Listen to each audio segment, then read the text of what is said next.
want to just flick the slides back and so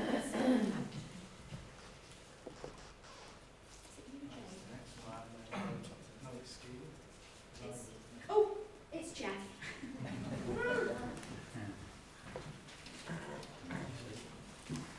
Yeah, well, on arrival, where we were going to work, the area around, you know, their main fuel was burning wood, so that was the first thing that hit your nostrils, was the smell of burning wood. You can't see that on a picture, but you got used to it after a few days. Also, the Romanian people were friendly, and although their lifestyle was nothing like our lifestyles, they still had a smile on their faces and laughter in their bellies and not much food. But that week we all did a bit of shopping for the family, so at least they ate well that week. We provided clothes and other essential items. The weather wasn't looking too good when we arrived. It was snowing, which meant we couldn't do the work. It also rained, but we need not worry. Come Monday, the sun shone. But it was unusual because although the sun was shining, there was still snow on the mountains. Quite unusual. Talking about mountains, yeah, well that Saturday we actually went up one. For me, it was a bit daunting because I don't like heights.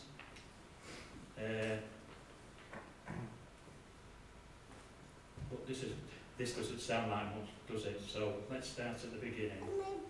When we arrived, it was snowing. That was Saturday, which meant no work. Sunday it rained. And come Monday, the sun shone. Coincidence? Let's continue. We had 4 days work, which we did in 3. Coincidence?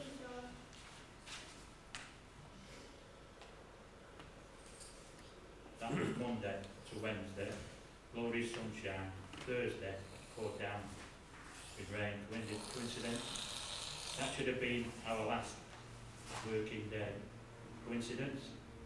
Tell me when you're getting fed up with the word coincidence. As I said, we went up a big mountain. Just before I went up, Ian and Caroline prayed for me. Because my knees are shaking now, it was that day as well. Yeah, so me and Caroline, about 8 of us, we got in a cable car, one of these that can, like a dome shape, and it's like perspex glass. Of course, when we started off, the cable car actually went up with the level of the mountain, so it didn't look like it was far off the ground. Just looked like about 10 feet, probably more than that. Anyway, that only took us halfway up. The next halfway up, we had to get one of these big green cables. You've probably seen on the telly, where everyone goes in and they stand there shoulder to shoulder. You've probably seen them. So we went in. Unfortunately, I stood at the front, which wasn't a good idea really. It was a big glass window. Oh dear, it gets worse. Anyway, we started off,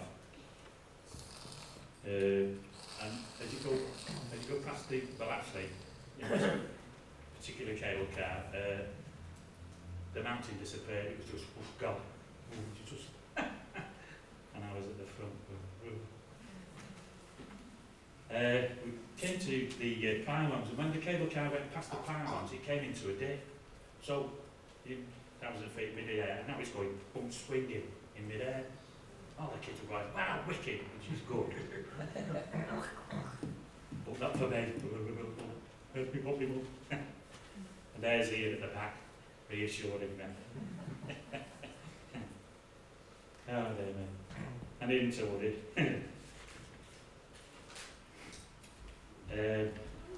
I went on a daunting experience. and actually had a marvellous one because the view when we got up there was absolutely fantastic. Pictures don't do it justice. But like I say, I needn't to worry about that because I know God had his hand in all of that. That's a little bit, that sounds like a bit of testimony. Well, this one definitely is. While we were there, Ian and Caroline, they did a Bible study about Jonah. Now, they could have done any Bible study. They did Jonah. I won't go into that too much, let them tell you about that.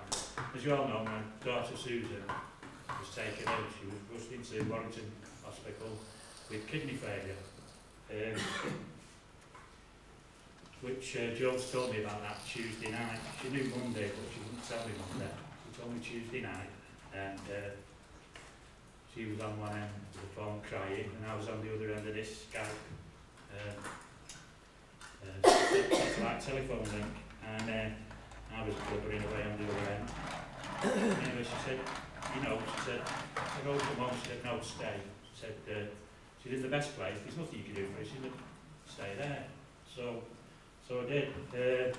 The next day, when, you know, we went about our work, and that evening, Caroline said to me, she said, Jeff, you know, she said, she said, she asked me if I wanted to do the work or stay in the centre.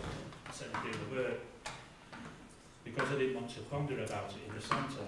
So she said to me later that day, she said, how have you managed to do this, Jeff? I said, well, it put me in mind of the story about Jonah. You know, at that time, I didn't think God was doing that much for me. I thought he was letting me down. A bit like Jonah, because Jonah, like me, was told to stay, to listen first, of course, stay, and obey, and that's what I did. I stayed, I listened, trusted in God, and got on with the work He sent me and all of us to do. So that's it. Amen. Thank you.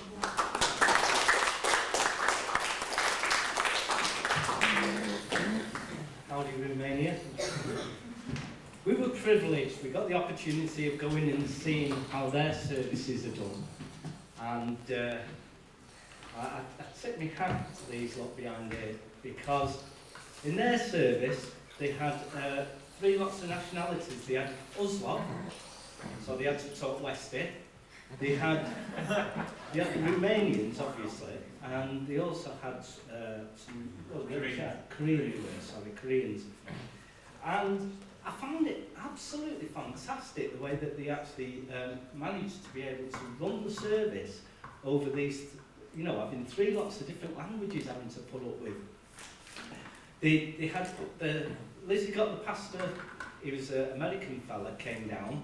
She actually asked him if he could come along while we were there, so we were very thankful for that. But as he was talking, every time he did a sentence, they'd stop, and then the Romanian translator would speak. And the whole time while we were doing that, this girl, I mean,